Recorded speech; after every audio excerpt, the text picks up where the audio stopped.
Guys, എനിക്കൊരു serious കാര്യം പറയാനുണ്ട്. എനിക്ക് വീഡിയോ ചെയ്യാതിരിക്കാൻ പറ്റുന്നില്ല.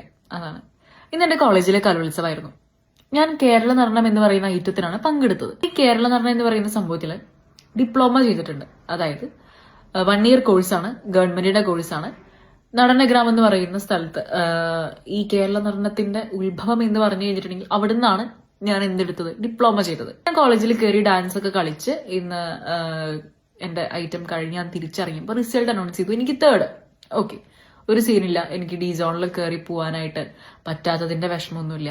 പക്ഷെ ഏറ്റവും കൂടുതൽ എന്നെ ചുടിപ്പിച്ച കാര്യം, ജഡ്ജസിന് കേരള നടനം എന്ന് പറയുന്ന സംഭവത്തിന്റെ ക്വാളിഫിക്കേഷൻ പോലും ഇല്ല. ഒരു മിനിമം ക്വാളിഫിക്കേഷൻ ഇല്ല. ഇവര് ഭരതനാട്യത്തിനും മോഹിനിയാട്ടത്തിനും എന്തൊക്കെയോ എടുത്തിട്ട് വന്നിട്ട് കേരള നടനം എന്ന് പറയുന്ന സംഭവത്തില് ജഡ്ജ്മെന്റ് ചെയ്യാനായിട്ട് ഇവർക്ക് എന്ത് യോഗ്യതയാണുള്ളത്? അപ്പൊ ഞാൻ നേരെ പോയിട്ട് അവരോട് ചോദിച്ചു, നിങ്ങളുടെ ക്വാളിഫിക്കേഷൻ എന്താണ്? ഇതെനിക്കൊന്നും പറയാൻ പറ്റില്ല, നമുക്കിവിടെ പറയാനുള്ള റൈറ്റ് ഒന്നുമില്ല.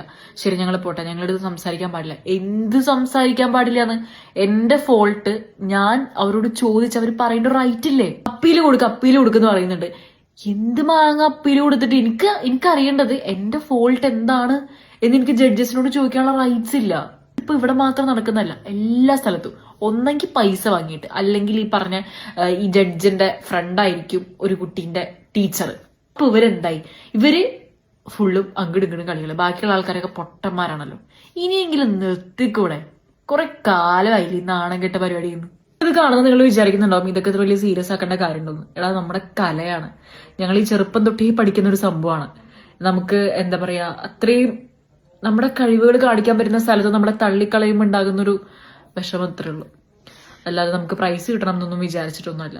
ഒരു കലയെ അപമാനിക്കുകയാണ് ചെയ്തുകൊണ്ടിരിക്കുന്നത്. ഇതനുഭവിച്ച കുറെ കുട്ടികളുണ്ടാവും. ഇനിയെങ്കിലും നേരെ ചൊവ്വേ ജീവിക്കാനായിട്ട് പഠിക്കൂ എന്ന് ഞാൻ പറയുള്ളൂ ജഡ്ജസിന്റെ അടുത്തും ഇനി ജഡ്ജ്മെന്റ് ചെയ്യാനായിട്ട് നടക്കുന്ന ആൾക്കാരുടെ അടുത്തും. മാന്യമായിട്ടൊക്കെ ജഡ്ജ്മെന്റ് ചെയ്യുക.